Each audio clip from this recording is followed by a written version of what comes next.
Selamat siang. Siang. Oke, kali ini kita berada di blok Charlie 36, di mana kita sekarang berhadapan dengan DP Sain.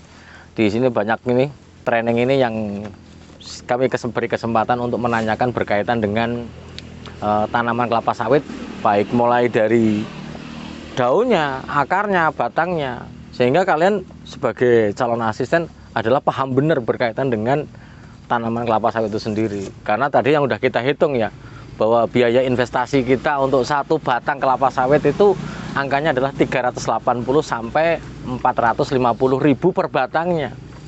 Kalau misalnya ini kita tidak paham kita tidak paham tentang kelapa sawit yang kita budidayakan, akan menjadi malapetaka bagi kita. Harus banyak yang harus dipahami. Silakan, siapa yang mau nanya silakan. Oke. Tadi yang nanya tentang daun ini, nih kasih dulu tentang daun ini. Ya Pak, tadi kan Bapak ada jelasin kayak warna-warna pada daun. Nah. Apa itu kan tadi karena ada yang warna kuning, ada yang bolong-bolong juga Pak daunnya sendiri. Itu tuh sebenarnya cuman karena kekurangan kalium atau gimana Pak? Oke.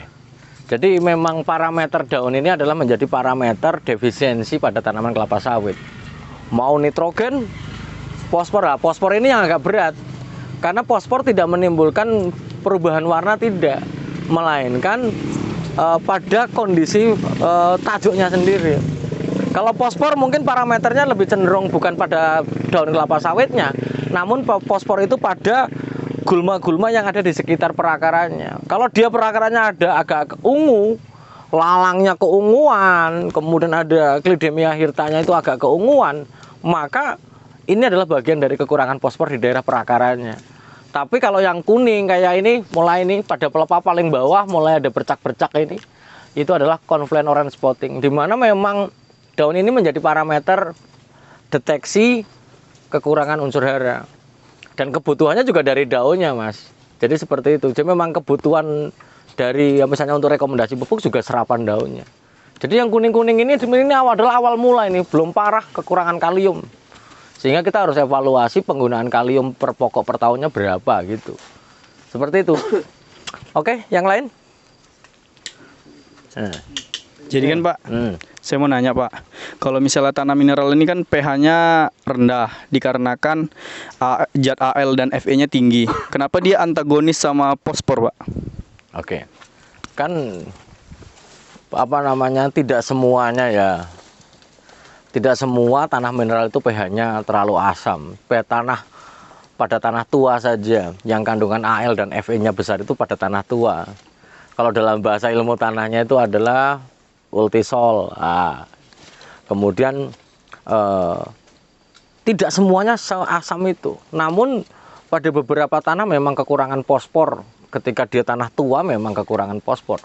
Tapi kalau tanah-tanah mineral seperti ini ya tidak ada masalah, dengan fosfornya nggak ada masalah. Karena apa? Al dan Fe pada tanah ini baik-baik saja. Salah satu ciri di tanah tua adalah dia tanah tererosi lanjutan, di mana dia biasanya warnanya merah. Kalau dia warnanya merah rata-rata kekurangan fosfor, karena memang ada kompleks Al dan Fe ini menimbulkan warna merah karena memang kondisinya adalah tercuci tua lah. Jadi memang tanah lanjutan yang tua dan kekurangan fosfor.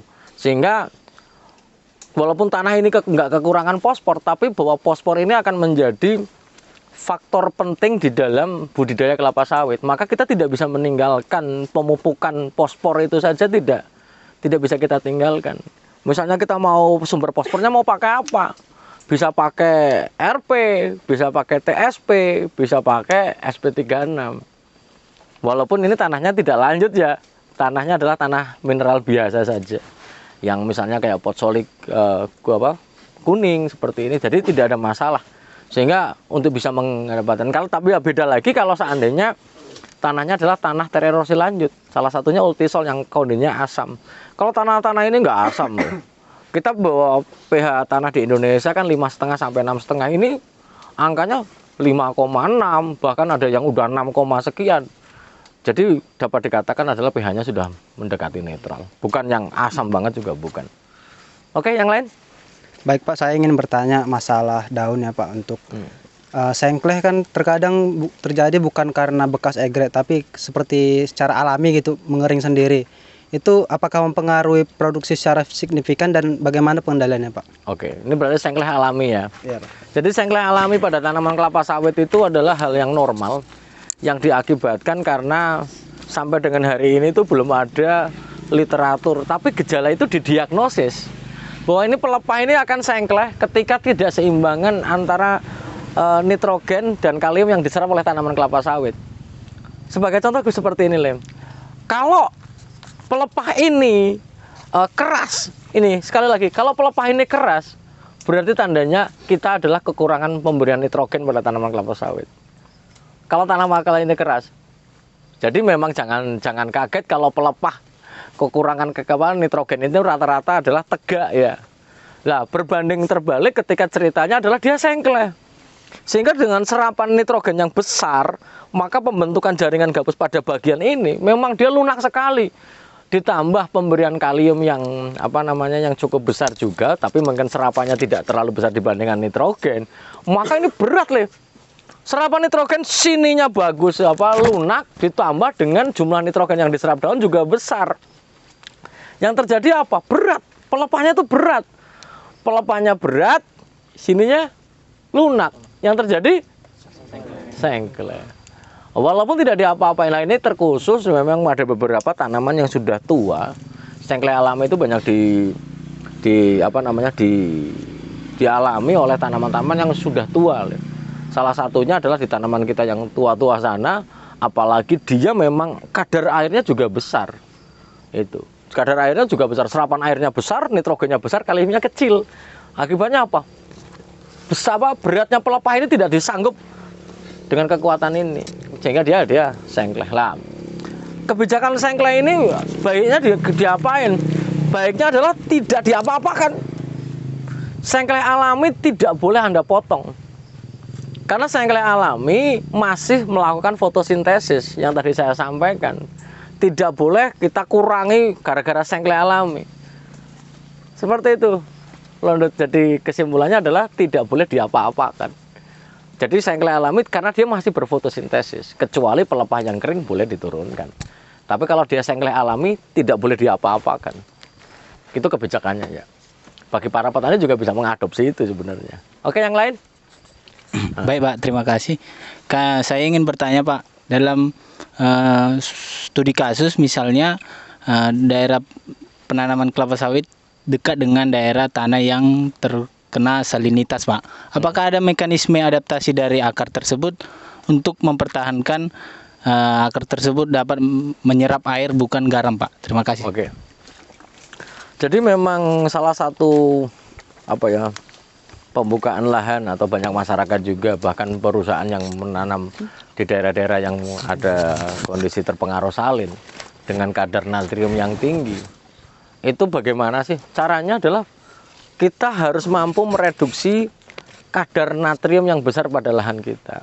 Karena natrium yang ada di lahan kita akibat adanya air laut yang ada, itu akan menyebabkan dispersi atau pemisahan di antara perakaran dengan tanah kita ini. Artinya gini, dispersi itu penjelasannya gini. Dia ada air tapi nggak bisa minum.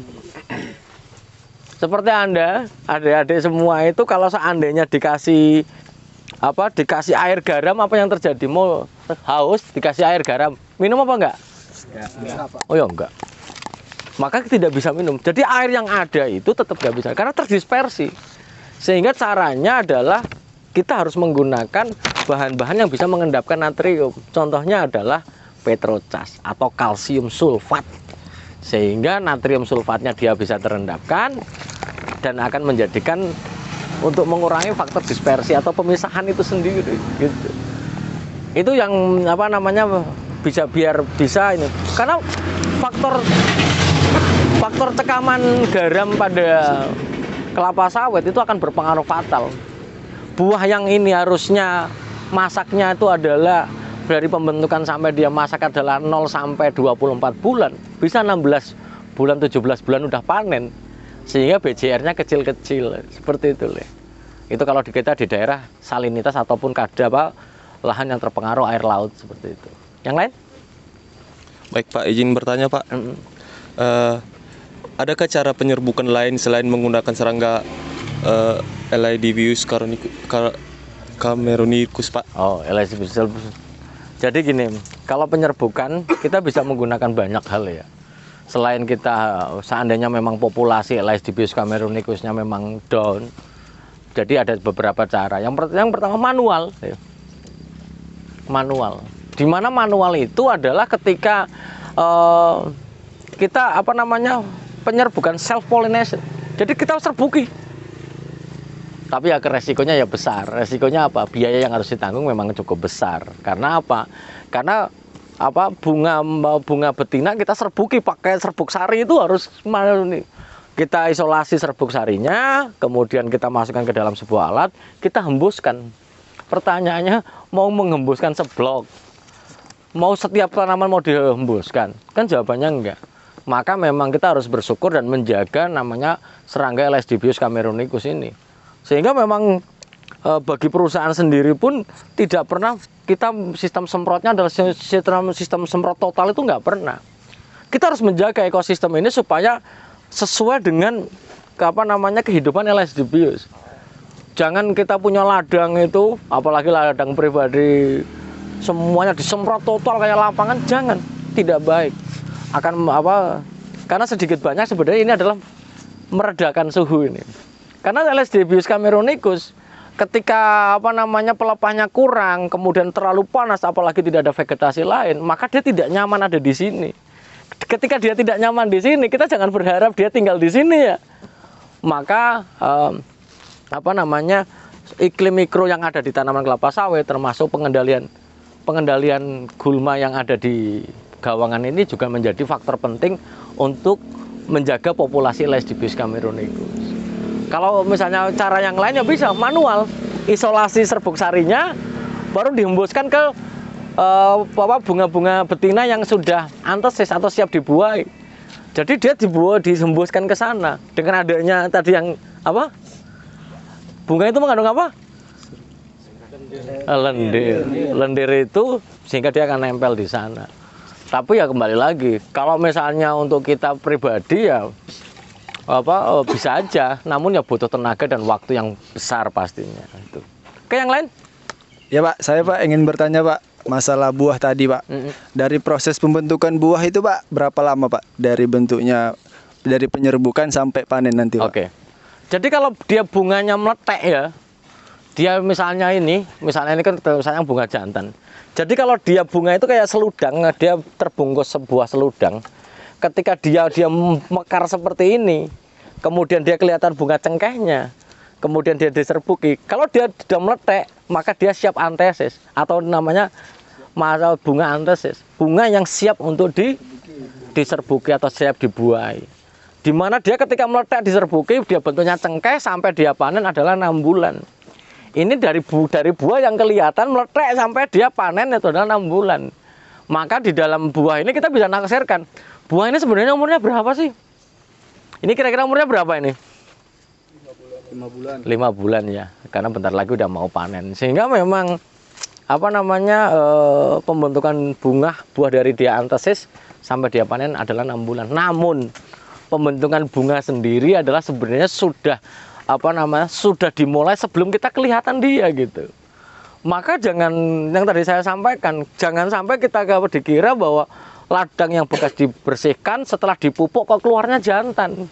Kenapa dia keluar jantan? Itu adalah buah karya selama Anda ditinggalkan. Tuh, maka cinta itu harus dipupuk terus, jangan ditinggalkan. Supaya produktif. Gitu loh. Punya cinta, tinggalkan. Oke, yang lain. Pak, izin bertanya Pak. Kemarin saya waktu turun ke observasi ke lapangan, itu saya menemukan ada beberapa pokok itu dia daunnya mengering dan melidi. Jadi itu apakah disebabkan karena kekurangan hara atau karena bawaan genetiknya Pak? Mengering melidi? Iya Pak. Berapa banyak? Dalam satu blok itu ada sedikit sih, jarang-jarang gitu Pak. Wah, ini kasusnya kita harus lihat kasus per kasusnya. Makanya ada fotonya nggak? Ada. Hah? Nggak ada Pak. Nah itu. Jadi kalau mengering melidi itu harus kita lihat kasusnya. mengering lidi, kena ulat kantong ya kering juga ya melidi juga, kena ulat api ya melidi juga. Maka banyak faktornya. Tapi kalau misalnya cuma satu saja ya ini harus case by case ya. Kita tidak bisa mengeneralisasi kasus misalnya kering melidi itu gara-gara apa saja, itu nggak bisa. Kita lihat kasus per kasusnya. Seperti itu, mungkin nggak bisa saya jelaskan karena saya pengen lihat kasusnya apa dulu. Karena kalau misalnya kayak gini, ini serangan ulat kantong saja, tapi ulat kantong nggak mungkin sepohon. Kalau sudah mengering melidi biasanya dia bergelombol banyak ya. Itu kering melidi, ulat api juga gitu. Dia nanti akan menjadi lidi-lidi itu. Itu sih. Oke, yang lain? Izin bertanya Pak.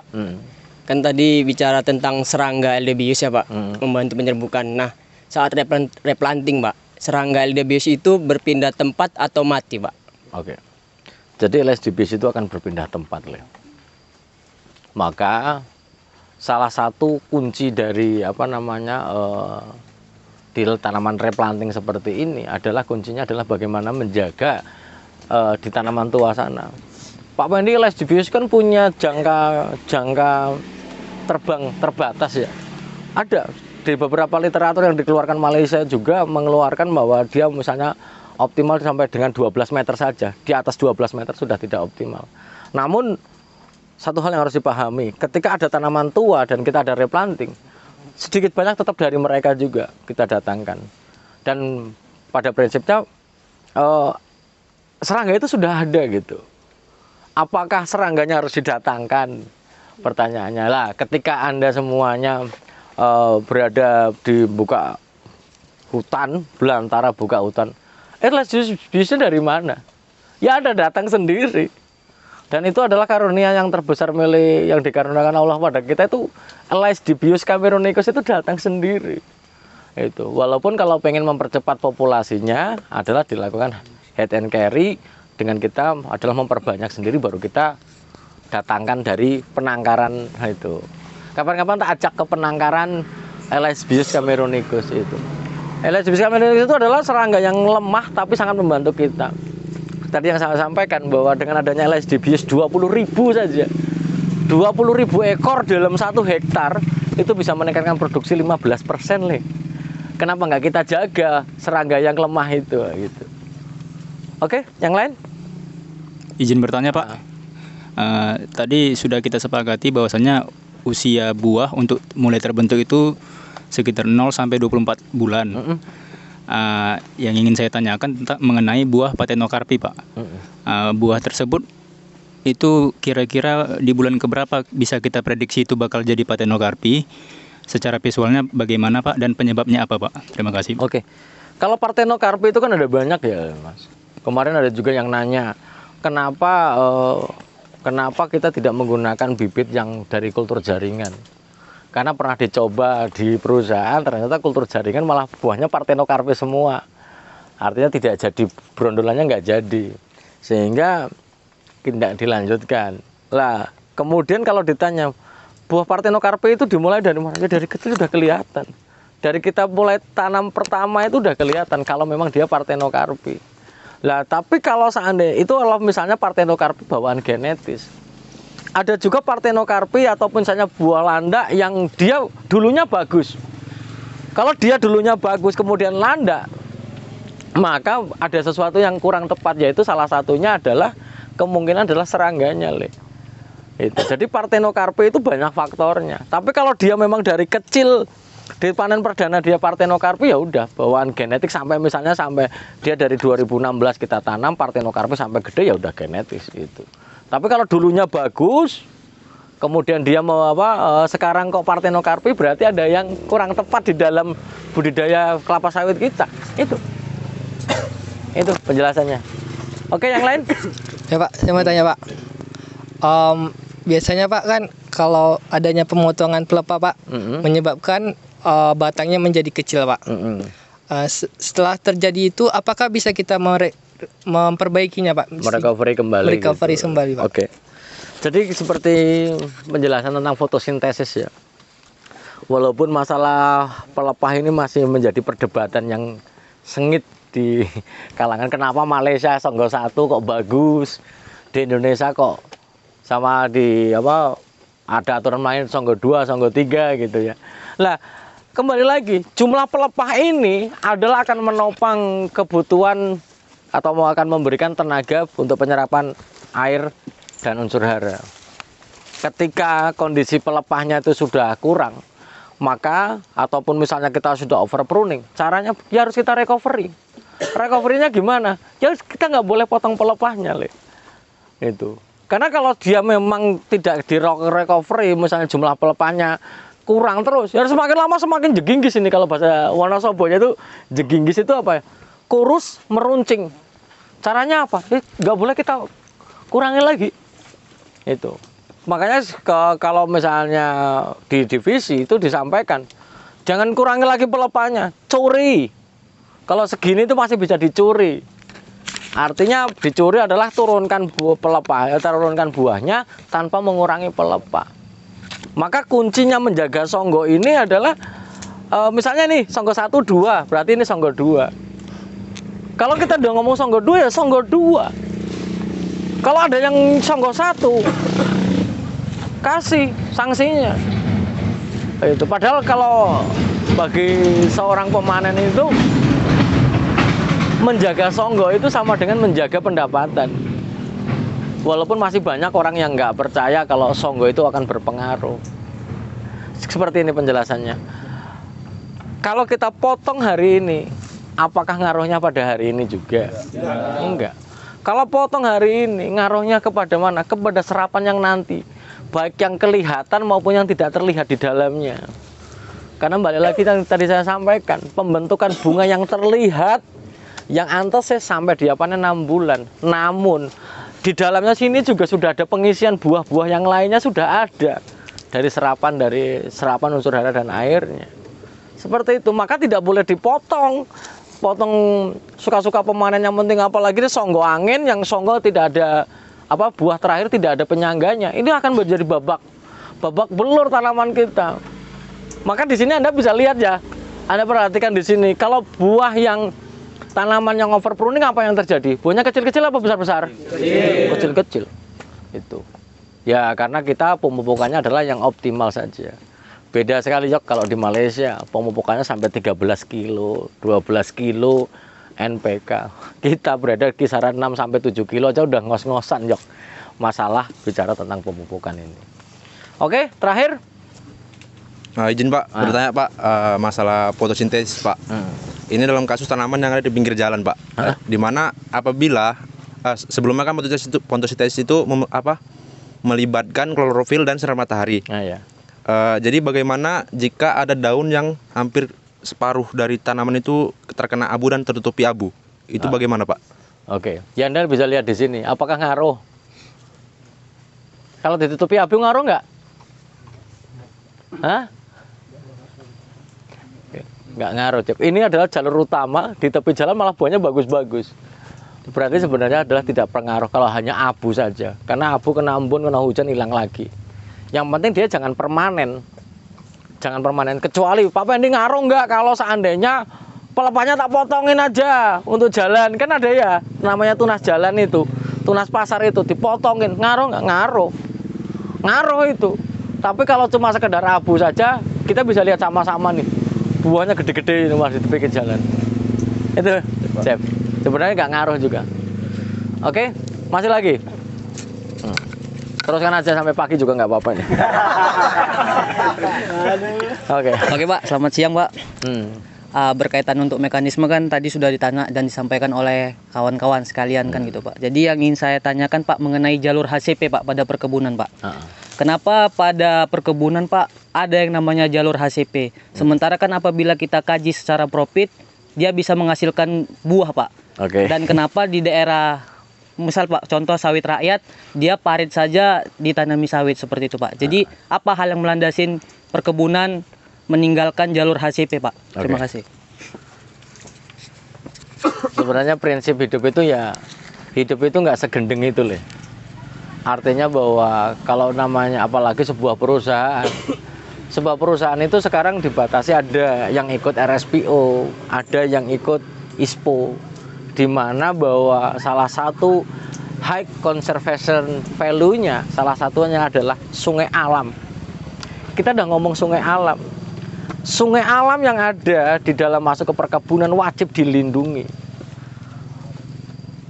Sekali lagi, dengan adanya HCV kita bisa lihat apa yang terjadi. Di situ justru menjadi salah satu habitat baru untuk satwa-satwa liar. Maka HCV perusahaan ini kita tanami apa?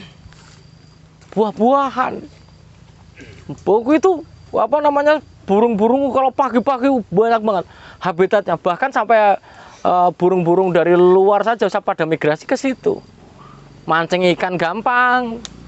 Karena balik lagi, sebenarnya adanya RSPO dan ISPO ini adalah bagaimana melindungi kekayaan alam yang ada. Salah satunya adalah sungai alam. Maka tidak boleh ditanami. Pak Pendi, kalau masyarakat kok enggak? Nanti kalau dia tergabung dalam sertifikasi, dia wajib menerapkan itu. Salah satunya harus melindungi sumber daya kekayaan alam sendiri, di mana salah satu yang harus dilindungi adalah sungai alam atau parit alamnya. Tidak boleh dimatikan. Matikan, kesenget gue. Kesempret itu nggak boleh. Maka tetap kalau di perusahaan itu tetap dengan konsep dilindungi. Beberapa meter ditanami dengan menggunakan tanaman buah, apalagi buah lokal yang kita tidak berharap hasilnya, tapi hasilnya bisa dinikmati oleh satwa-satwa liar gitu. Ya walaupun terkadang yang namanya manusia ya kan, lihat rambutan siapa yang nggak pengen ya kan, tapi disikat juga. Ya mungkin baik burung, kadang-kadang ada kera, ada monyet dan sebagainya, di situ banyak. Intinya tetap adalah menjaga parit itulah aturan untuk masyarakat sendiri yang belum ada itu, karena masyarakat belum tergabung di ISPO. Kalau dia nanti sertifikasi, nggak bisa. Parit itu kita lebar banget itu, dan apakah tetap kurang pendapatannya? Kan nggak juga, cuma 2 pokok walaupun panjangnya sekilo ya memang luas juga. Tapi dengan adanya HCV ini, high conservation value ini tetap menjaga keseimbangan alam. Jujur, aku sering dapat baung di situ loh. Makanya kapan-kapan tak ajak mancing di sana. Itu mancing baung itu karena memang terlindungi dengan adanya high conservation value. Parit itu benar-benar terlindungi. Tidak boleh dibersihkan. Kalau ini lawan sancare planting, pohon-pohon yang ada di tepian HCV itu tidak boleh dipanen, tidak boleh dipelihara. Maka ada tandanya cincin melingkar warnanya putih. Itu tidak boleh ini. Begitu auditor ISPO datang dipelihara, oh ya wes kesal sempret lah gue, ya gitu loh itu aturan main yang harus dijalani. Oke, ada yang lain? Izin bertanya Pak, untuk varietas tanaman DP Science 1 Kalabar ini cocok nggak ditanam di dataran berbukit? Udah. Oke, jadi DP Science 1 Kalabar ini sebenarnya adalah salah satu varietas yang panjang pelepahnya nggak palah panjang itu. Kalau bahasa Medan itu nggak palah panjang kali lah ini. Jadi memang rekomendasi dari penanaman sendiri 143 sehingga cocok untuk ditanam di daerah yang berbukit. Kenapa harus berbukit? Harus yang ini. Apalagi dia berbukit yang ada terasnya.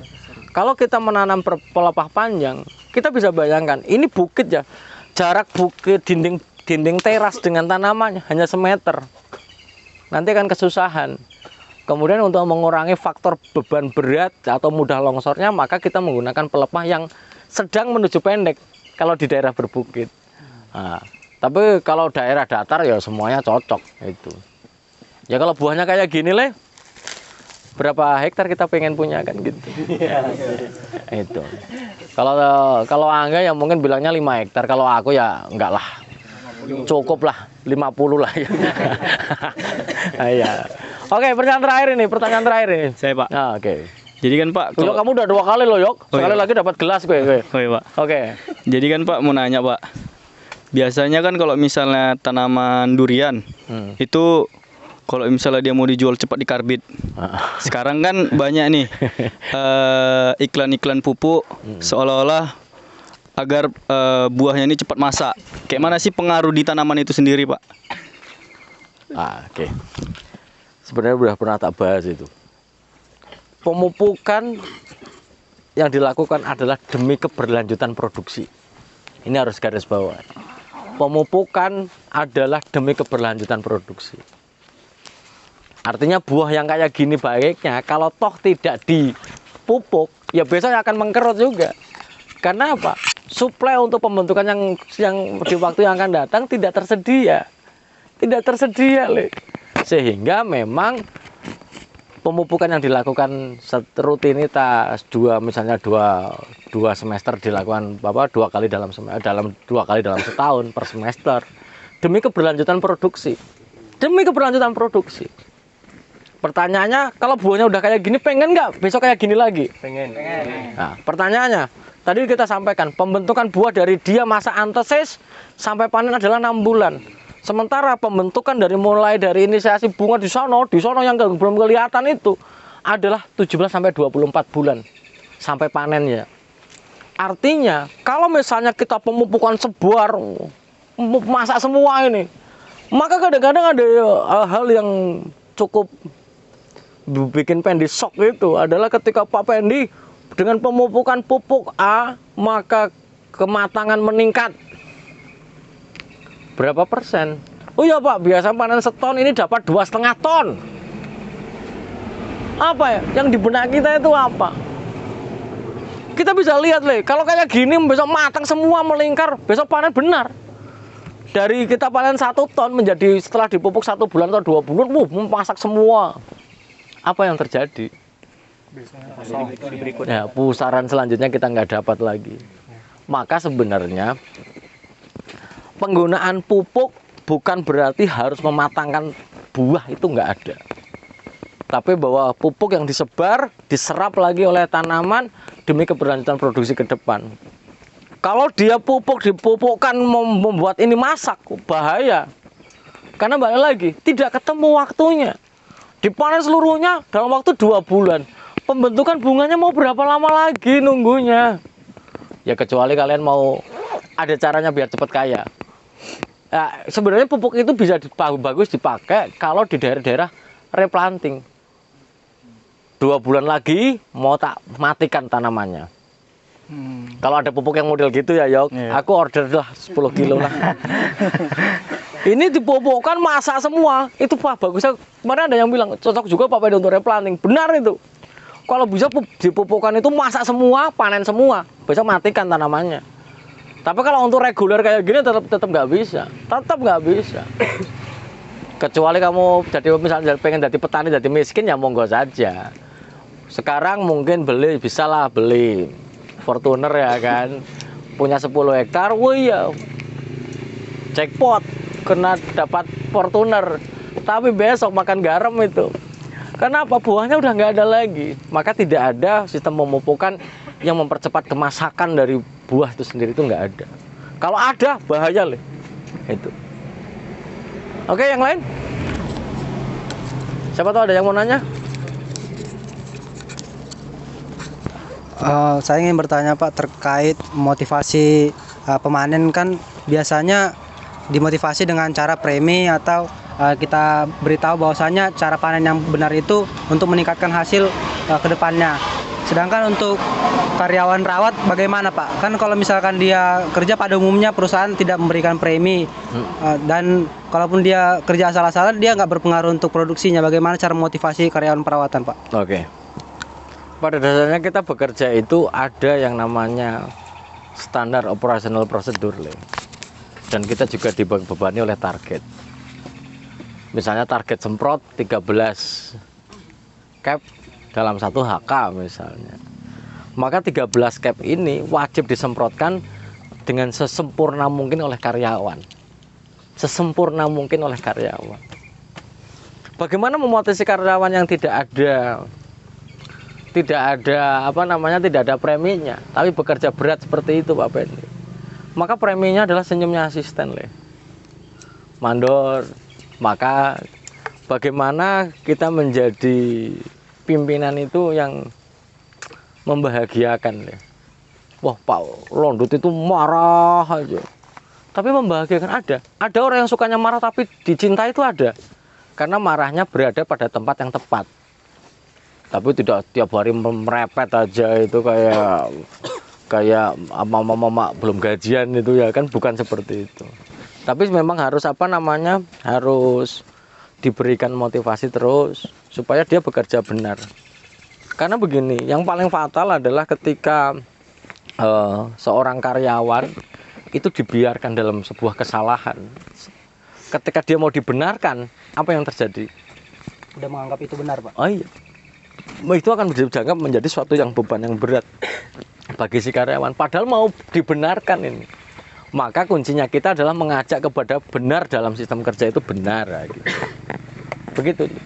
Karena mau dinaikkan preminya nggak bisa, mau di ini ya bisa. Maka pendekatan secara kepada karyawan ini harus benar. Itu. Ya kita harus motivasi. Apalagi karyawan perawat tukang semprot, suaminya pemanen. Pengen ndak suamimu kerja muda, kan bisa aja. Itu. Dan kalau saya pribadi bagaimana membuat karyawan kita itu bangga dengan pekerjaannya. Salah satunya adalah ketika tukang semprot itu nggak bagus dalam nyemprotnya, saya sampaikan kita kalah sama kebun sebelah. Mosok semprotan kita kayak panu nih. Itu. Banyak kita makan herbisida tapi semprotannya nggak ini. Saya sampaikan. Kemudian bangga. Bagaimana kita membuat kebanggaan kalau wanca divisi 1 bersih banget nih, berarti tukang semprotnya paten ini. Dan yang paling penting adalah seperti ini. Kita menjadi pemimpin juga jangan pelit-pelit kali. Pelit terhadap sebuah penghargaan juga. Pagi-pagi ibu-ibu tukang semprot itu kalau udah dikasih tahu, terima kasih ibu-ibu semprotan blok ini paten ini. Ini sebagai hadiah nih, tak kasih sirup saesnya. Sirup itu harganya berapa, Ben? Mungkin rokokku sama satu sirup mungkin harganya imbang ya. Iya, Pak. Cuma dikasih sirup lah bahagia banget itu. Maka rewardnya kepada mereka itu apa sih? Maka pimpinan yang bagus itu adalah bagaimana kita memberikan reward walaupun rewardnya tidak dalam bentuk yang wow itu bukan, tapi ada reward kepada bawahan. Oke, selanjutnya. Ya, izin bertanya Pak. Kan kita tahu Pak, buah yang akan diserbuki buah antesis ya Pak. Apabila tidak terjadi penyerbukan pada buah itu, apa yang terjadi Pak? Dan misalnya buah tersebut busuk, bagaimana pembersihan buah tersebut? Karena yang kita tahu buah tersebut masih letaknya di atas buah yang akan dipanen. Terima kasih Pak. Bagaimana jika tidak terjadi penyerbukan? Penyerbukan itu tidak hanya serangga saja, Lih. Angin juga bisa terserbuki. Jadi penyerbukannya tetap berjalan juga, tidak ada. Kecuali kamu kasih tanamannya dikasih kerodong, maka dia nggak bisa penyerbukan. Tapi penyerbukan itu walaupun tidak ada serangganya tetap akan terjadi penyerbukan juga. Itu yang paling penting. Kemudian bagaimana ketika buahnya busuk Bapak ini? Ketika buah busuk di atas sana, ini sekedar lagi ada saya kenalkan salah satu penyakit yang ada di kelapa sawit adalah namanya adalah Marasmius apa? Marasmius palmivorus. Ketika buah ini itu matang, maka tetap harus dipanen. Harus dipanen. Ketika dia tidak dipanen dan terjadi pembusukan sampai torosnya bawah sana, hal inilah yang menyebabkan pembentukan jamur namanya Marasmius palmivorus. Ketika jamur Marasmius palmivorus ini sudah menyerang tanaman kita ini, maka yang terjadi adalah apa? Naiklah jamur Marasmius itu ke atas. Sehingga ketika kita melihatnya tanaman mentah buah yang mentah sana berondol atau busuk, itu ada salah satunya adalah gejala Marasmius palmivorus. Hal ini biasanya terjadi pada petani-petani yang modelnya nanam rawat sedikit tinggal. Nah, begitu ingat lagi kalau nanti buahnya agak mahal dikit, ingat lagi dibersihkan lagi. Begitu dibersihkan, dipupuk lagi, loh kok dia buahnya mentah tapi berondol, karena kemungkinan ada kesalahan perawatan dan sebagainya. Dan yang paling hati-hati bahwa di tanaman kecil kita tidak boleh menggunakan herbisida yang secara intensif sebenarnya. Karena herbisida yang nempel ke buah kita itu sedikit banyak akan berpengaruh, apalagi dia bersifat kontak, Leh. Itu. Ada juga yang kayak misalnya penggunaan ini ada yang iseng-iseng, kemudian kayak boron. Boron itu diletakkan di sana, di pelepasan atau di ketiak sini. Namanya karyawan tuh ada aja. Ada yang boron 75 gram, cep di sini nih. Ya bakar lah jelas. Tapi dia kalau di ketiak sana aman. Seperti itu. Oke. Ada yang mau nanya lagi? Terakhir.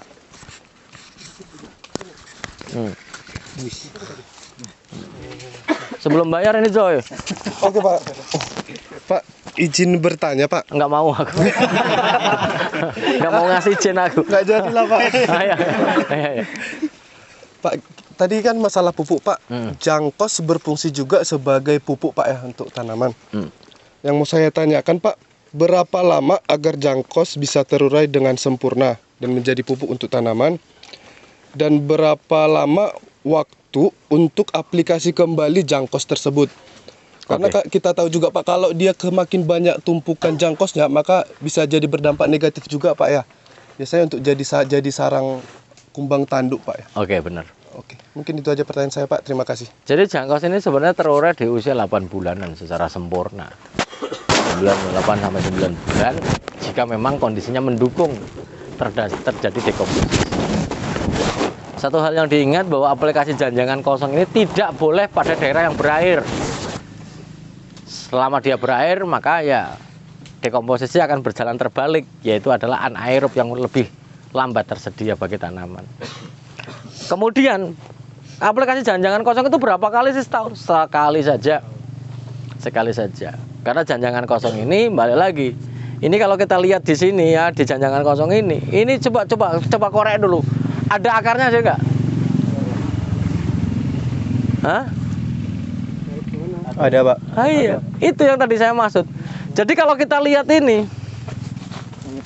nih. Jadi janjangan kosong sepersekian ini setelah terurai seperti ini, maka yang terjadi adalah apa? Nih, tempat tumbuhnya akar yang sangat segar sekali. Apalagi janjangan kosong ini diaplikasikan pada lahan berpasir, maka sangat membantu sekali lahan berpasir untuk up.